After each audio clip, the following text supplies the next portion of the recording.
안녕하세요. 탈북 요군장교 김정아입니다. 충서!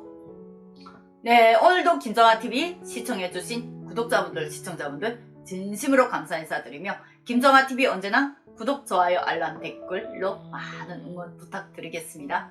네, 오늘 이 시간에는 지난 시간에 북한 농촌의 실태를 제가 말씀드렸는데 오늘 이 시간에 아마 이 얘기가 좀 나오는 게 맞을 것 같습니다. 농촌의 꿀보직이 과연 어떤 보직이 있을까요? 네, 북한 농촌의 꿀보직들이 오늘은 한 5가지만 제가 언급을 하겠습니다. 제가 지금 말하는 농촌의 꿀보직은 제가 있던 평안남도 문독의 이런 쌀 고장들, 북한의 벌방지대 쌀 고장인 농촌들에서 있는 꿀보직들입니다. 이게 산간지대 농촌의 실태는 제가 잘 모릅니다. 제가 아는 지역에 한해서만 제가 지금 말씀드리는 겁니다. 이 꿀보직의 첫 번째 꿀보직이 누구 있냐면 정미소입니다. 그러니까 정미소에 있는 사람들은 쌀을 계속, 벼를 계속 정미를 하기 때문에 벼를 정미하는 이 사람들 같은 경우는 집에서 기본 딱 정미소 쌀만 먹습니다. 그런데 그러면 일반 농장원들은 어떤 쌀을 먹냐? 초가을부터 그들은 이렇게 졸구진 쌀을 먹기도 하고 이런 시골에 시내에 나가서 쌀을 또 벼를 이렇게 깎아주는 데가 있어요. 근데 그런 데서 깎는 벼 쌀은 그렇게 정미소 쌀처럼 예쁘게 못 깎습니다. 그래서 확실히 그 맛은 조금은 좀 떨어지죠. 정미소에 있는 사람들이 왜 더군다나 꿀보직인가? 식량 문제에서 1년 365날을 계속 쌀을 다룹니다. 그렇기 때문에 최소한 거기에서 단 한 줌을 가지더라도 이 사람들은 식량이 떨어질 일이 없고, 그리고 정미소에서 나오는 벽교가 있습니다. 그 벽교 같은 경우에는 그 벽교를 가지고 돼지 사료를 쓰거든요. 그러면 이 정미소에 다니는 사람들은 기본 돼지 2마리, 3마리를 키웁니다.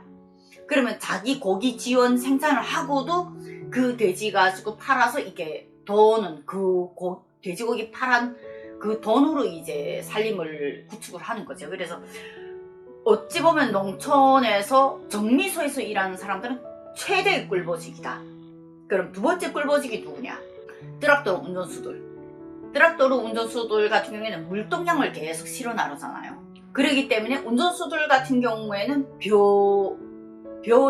가을철에는 벼 실어 나를 때는 실어 나르다가도 지나가다가 자기 집 담장 밖에다 한 단씩 이렇게 뿌려만 놔도 그 벼가 엄청나다는 거예요. 거진 합법적으로 도둑질을 하는 사람들.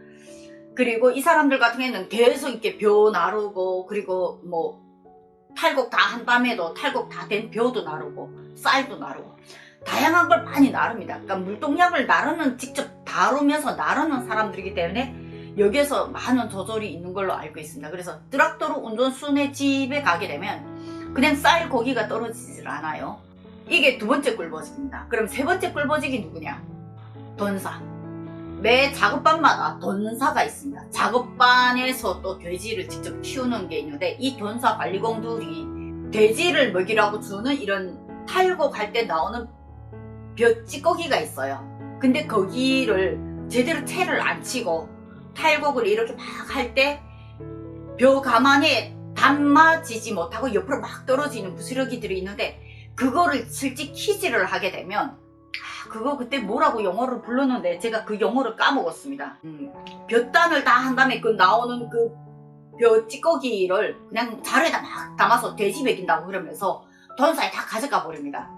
근데 돈사 뒤에서는 이렇게 벼 날리게 되면 실제 거기서 알벼가 따로 떨어지는 거예요. 그런 벼를 계속 채취를 해가지고 집에도 안 감추고 돈사에다 감춰 넣습니다. 그럼 돈사는 나중에 이런 검열이나 할 때 절대로 돈사를 안 두지거든요. 그렇기 때문에 그 벼가 자기네 겨울 식량으로 이제 남는 거예요. 그리고 돼지를 키우면서 돼지를 잡을 때마다 이렇게 돈사를 한 해 키웠다고 그 돈사공한테 또 돼지를 주는 게 있습니다. 내장이라든가 이런 거. 그럼 계속 돼지를 1년에 한 서너 번씩 잡을 때마다 이 사람들은 거기에서 내장이라든가 내장 같은 경우에 집에 가져가서 순대를 만들어서 순대를 시장에다 팔아도 돈이 되고, 고기 같은 거 받게 되면 고기 같은 거 또 받아서 또 팔아도 또 돈이 됩니다. 그래서 돈사관리공은 나름인데 그만큼 자기 살궁리를 잘하는 사람들은 돈사에서 먹을 걸 잘 얻어요. 근데 don사관리공을 하면서 본인이 먹을 걸 잘 못 챙긴다 하면 그 살림은 좀 빈곤하겠죠. 운전수하고 등미소를 한 사람들은 무조건 꿀보직에서도 먹고 사는데 확실히 챙기지만, 제가 이제부터 말하는 don사관리공, 그리고 소관리공, 그 다음에 탈곡장 경비, 이 세 가지 직업이 이제 앞으로 더 있는데, 이 세 가지 직업은 나름입니다. 본인이 하기 탓이에요. 그러나 확실한 꿀보직은 맞다는 겁니다. 그 다음에 네 번째가 탈곡장 경비인데, 이 탈곡장 경비는 1년에 한 번 서는 건데, 탈곡을 할 때 계속 주야간으로 하긴 하지만 그 탈곡장 경비만 전문으로 하는 사람들이 있습니다. 그럼 탈곡 기계가 잠깐 섰을 때에는 그 안에 벼 탈곡을 막 하고 벼 자루에다 바로바로 탈곡되는 벼를 담아서 내가는 작업을 이 사람들이 전문하면서 그 밑에 떨어진 벼가 많습니다. 그 벼는 이 탈곡장 경비들만이 다 끌어모을 수가 있습니다. 탈곡장에 일하는 사람들은 절대로 손을 못 댑니다. 왜냐하면 경비를 서는 대가라고 하는 거죠. 그럼 이 사람들은 탈곡이 시작돼서 기본 한 12월 말 1월 초까지 탈곡이 끝나야 할 때까지 이 탈곡장 경비를 계속 꾸준히 한다는 거예요. 그리고 그 벼를 땅에다가 다 이렇게 가져와서 돼지를 먹인다고 하지만 실제 그 벼결을 집에서 키질을 하게 되면 알벼들이 뚝뚝 떨어진다는 겁니다. 그 알벼 떨어지는 게 거진 톤으로 떨어지는 걸로 저는 알고 있거든요. 실제 우리 동네에도 그런 사람들이 있었고, 이런 탈곡장 경비를 하는 것도 또 하나의 꿀보직이라는 겁니다. 마지막으로 꿀보직이 소관리공.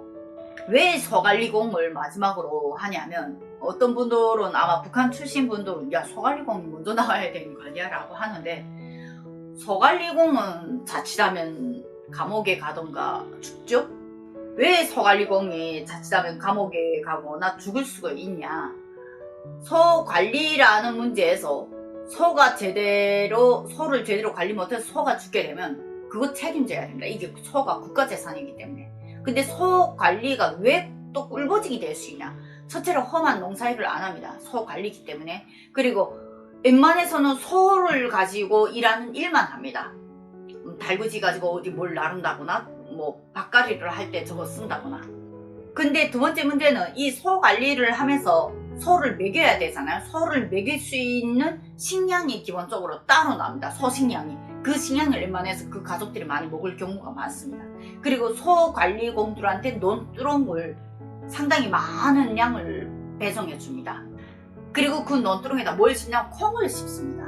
그러면 그 콩 농사를 엄청 많이 짓거든요. 한 두세 톤 되게끔. 그렇기 때문에 그 콩이 이제 소를 먹이라는 거예요. 근데 그 콩이 소를 다 먹이냐? 다 안 먹이고 일부는 가족이 먹는 거죠. 그래서 소관리공 집들이 대체로 뭘 파냐면 두부를 팔아서 먹고 삽니다. 그렇게 1년 동안 두부를 할 정도로 콩이 많이 장제되어 있다는 거예요. 그럼 소관리공 집에 콩이 한 2톤, 3톤이 있다? 이거는 나중에 검사할 때도 말을 못합니다. 소관리공 집이라고. 라고 하면 끝인 거예요. 그런데 이 소를 잘못 관리해서 죽인다 하게 되면 그 소관리공 감옥에 가야 되고, 소가 영양실조 걸려서 뭐 어디 아프다 이러면 소관리공은 그다음부터는 벌벌 떠는 거죠. 그러나 그 소를 관리한다는 의미에서 식량이라든가 콩이라든가 라는 배송되는 식량이 있습니다. 그 식량 때문에 그 가족은 최소한 굶어 죽지는 않는다는 겁니다. 오늘 북한 농촌의 꿀보직 5가지 제가 소개해드렸는데 어떻게 보셨나요? 네, 아마 신기하나요? 네, 신기하기도 할 겁니다. 그러나 아직도 이런 방식으로 북한 농촌이 운영되고 있다는 거라는 거는 분명한 사실입니다. 오늘 방송은 여기까지 마치도록 하겠습니다. 오늘 영상 공감하신다면 구독, 좋아요, 알람, 댓글로 많은 응원 부탁드리겠습니다. 오늘도 탈북 요군 장교 김정아였습니다. 충성!